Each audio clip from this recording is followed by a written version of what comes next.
So let's talk about mediant chords. If I go ahead and grab float key right here, pull this up so that we can play the piano.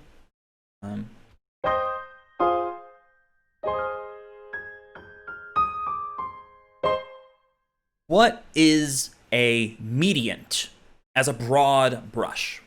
Well, if I'm in the key of C major,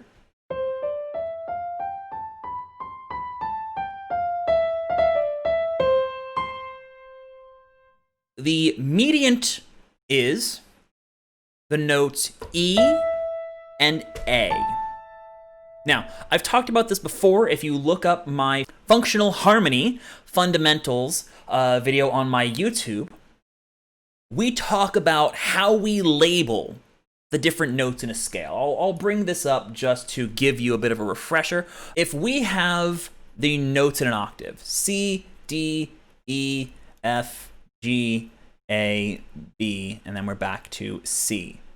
We could put little numbers under here. We have 1, 2, 3, 4, 5, 6, 7, and 8, also known as 1 again. And to help differentiate these, what we will call scale degrees, from other numbers that we're used to in music theory, I'm going to put little hats on these numbers.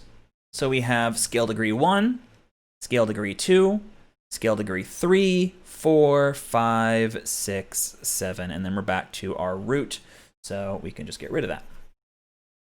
Now, I'm going to put this imaginary line between F and G, okay? There's a big important reason for that. I'm going to speed through some of this. I go in more detail elsewhere, but we have our tonic. We have the supertonic, which is the note directly above. Below that, we have our leading tone. We have this one, which I'll skip over.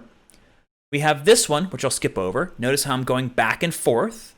You could look at it, because remember, we could say B, A, G, etc., etc., etc. This could go C, D, E, etc., etc., etc. So it's just kind of like a circle. It's like a loop, right?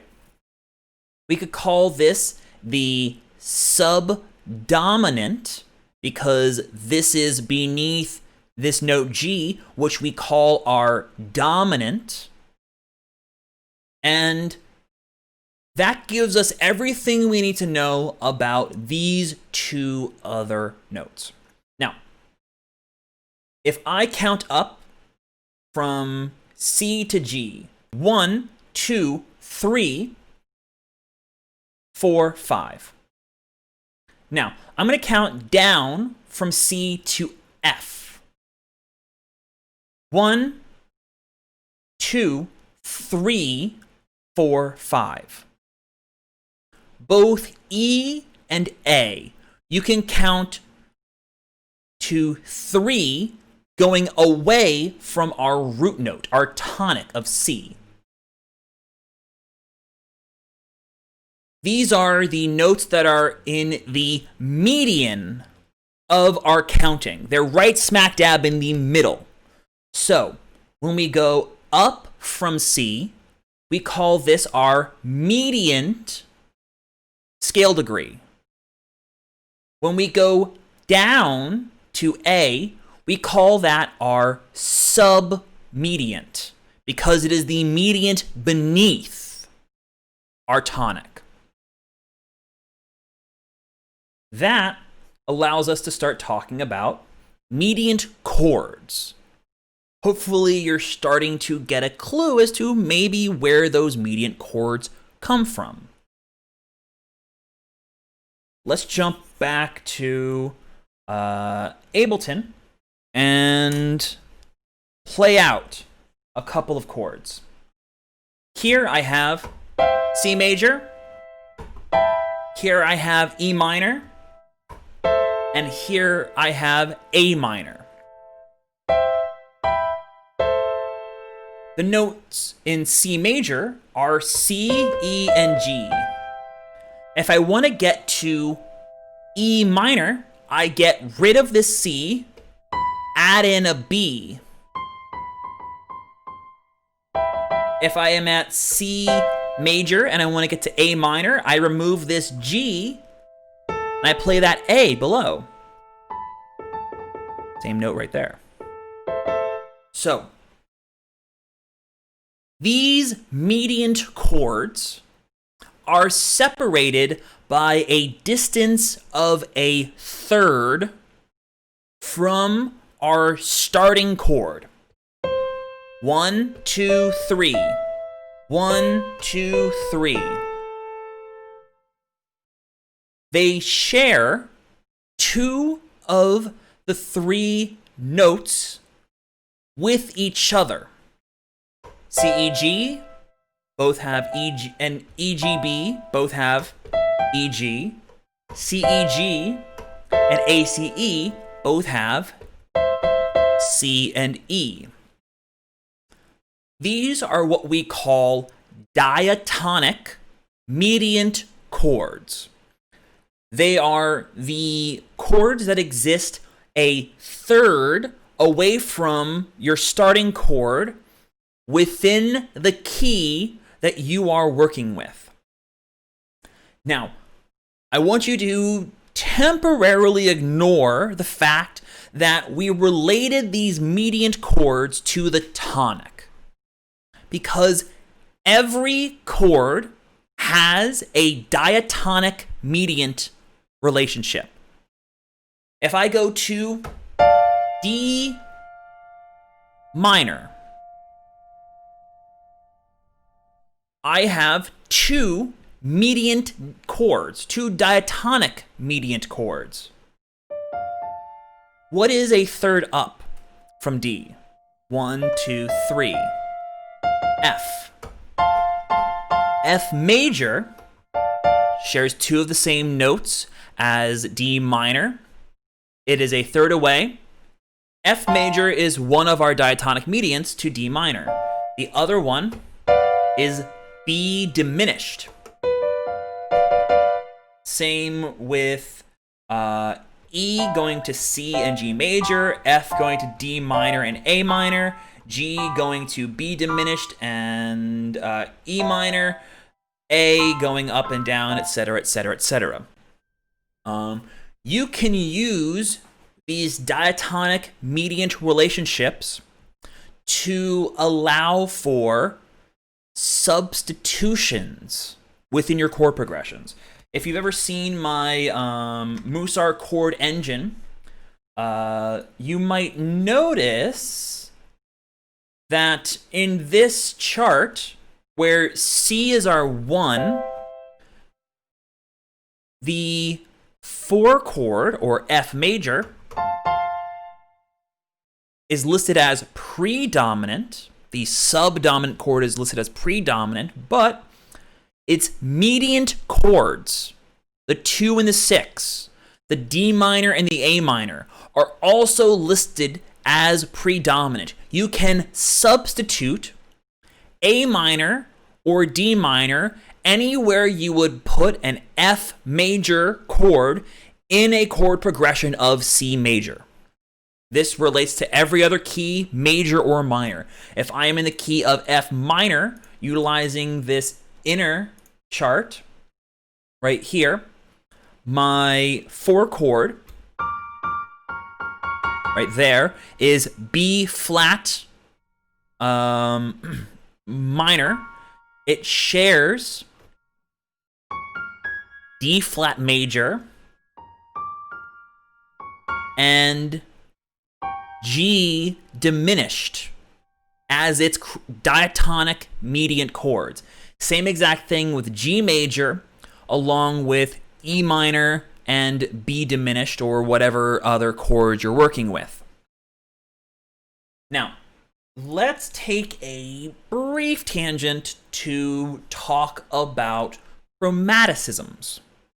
If I'm in the key of C major, I have 7 notes that are diatonic, 7 notes that are within the scale of my key. I have C, D, E, F, G, A, B. before going back to C. What about those notes? What do we do with those notes? Well, we could start adding them in.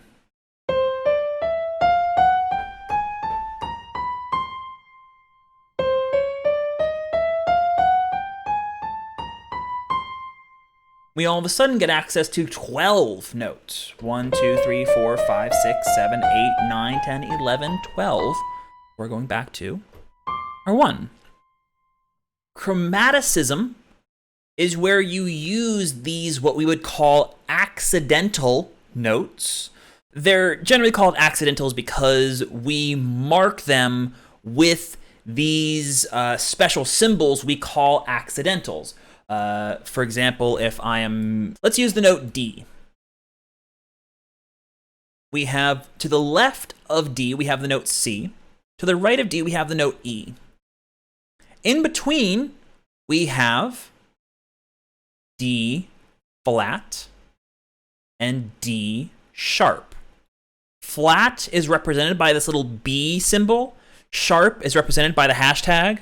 And we could even follow this through by saying this is the same thing. You go up, you get the sharp. You go down, you get the flat. So you go up from C, you get C sharp along with D flat.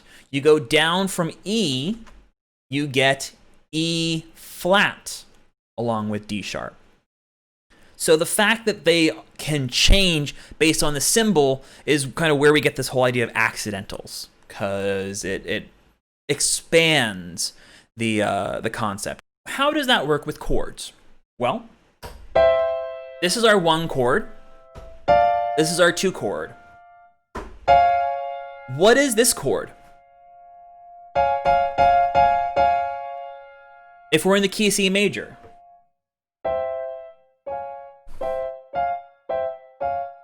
ooh, I like that one personally.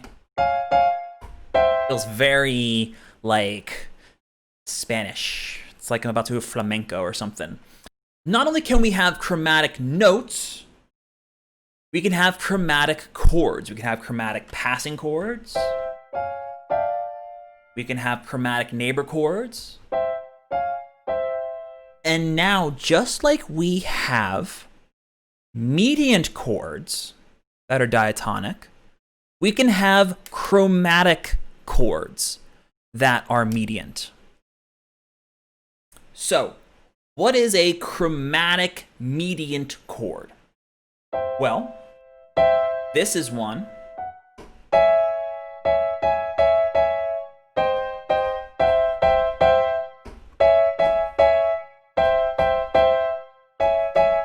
C sharp minor or D flat minor shares that E.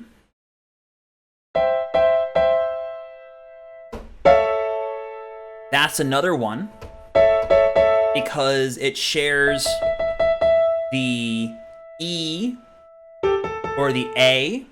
The A is still a mediant away from our 1 chord, from our tonic, but we've removed that tonic and we have that chromatic note of the C sharp creeping in. You could also look at E flat major, which is a chromatic 3rd away.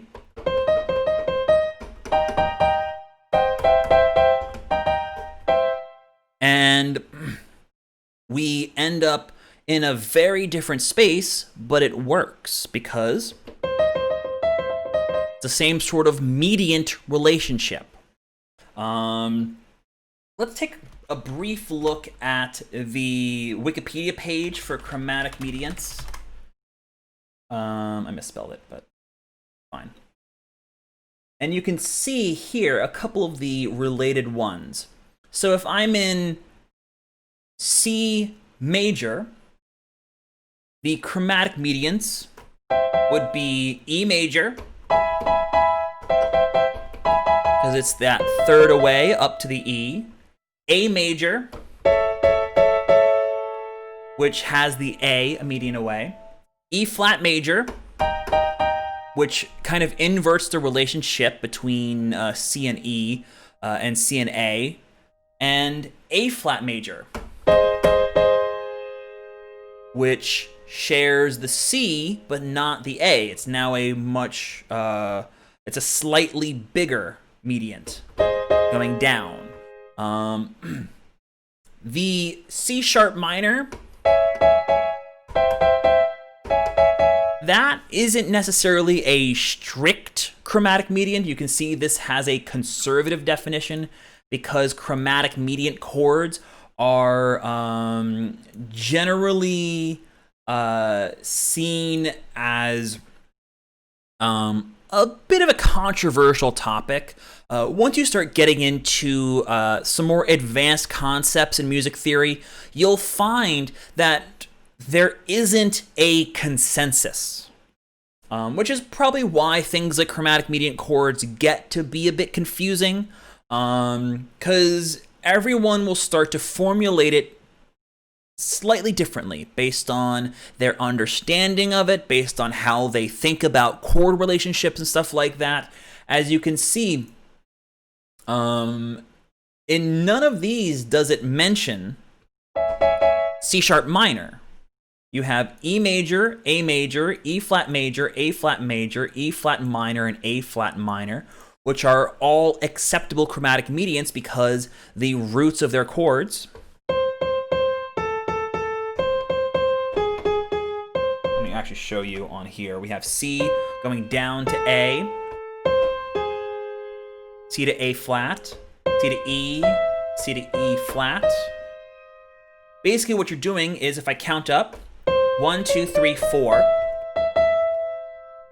1, 2, 3, 4. It works. 1, 2, 3.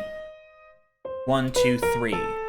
So you're just kind of flipping that relationship around to get these extra ones, and you can just use a major or minor chord as you feel like it. And this one,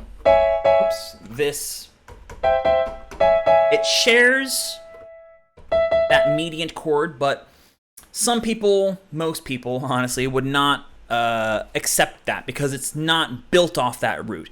But personally, I think it's close enough. But, you know, different strokes for different folks, essentially. In terms of how to apply them, I would treat chromatic mediants as one of two tools in your arsenal. One way would be to treat them as strict replacements for their diatonic counterparts.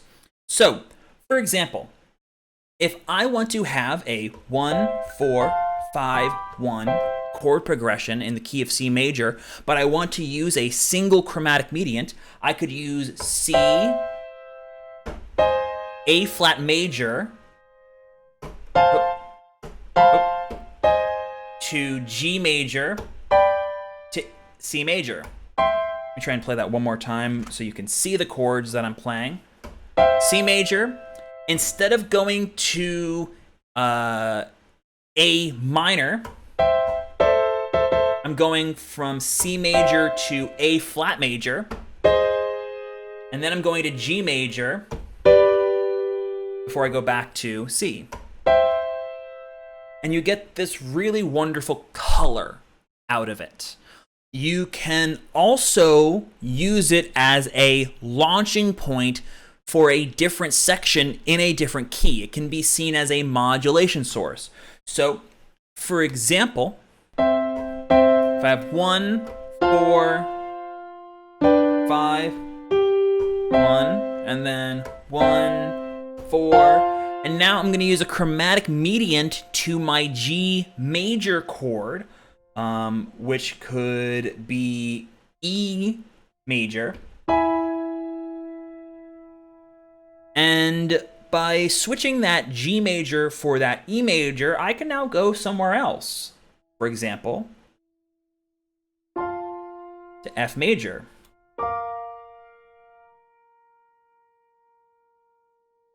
Oops, I'm gonna go here.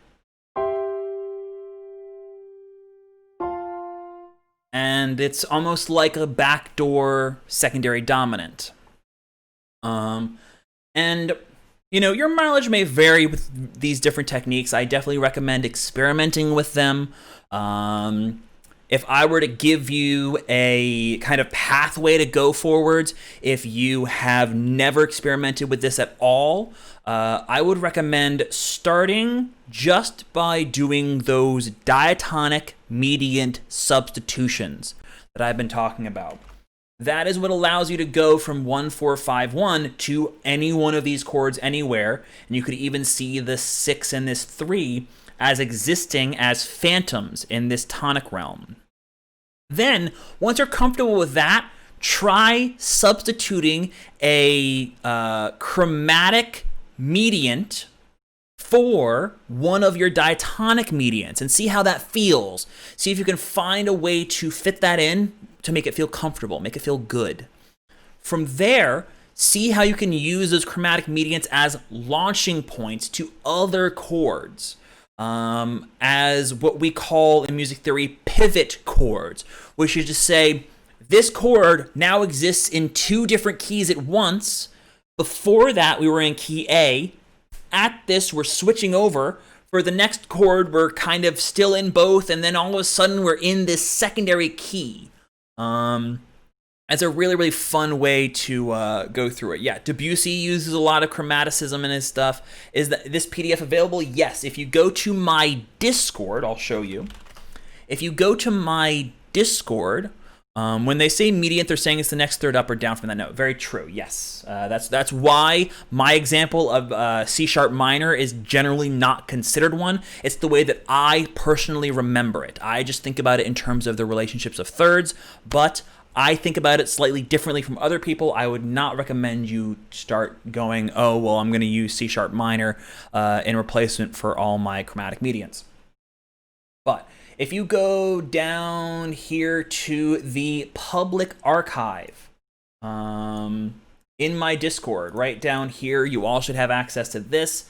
If you go to the Theory and Songwriting channel, come up here to the pinned messages, you can see right here, this first pinned message right at the bottom is the Musar chord engine.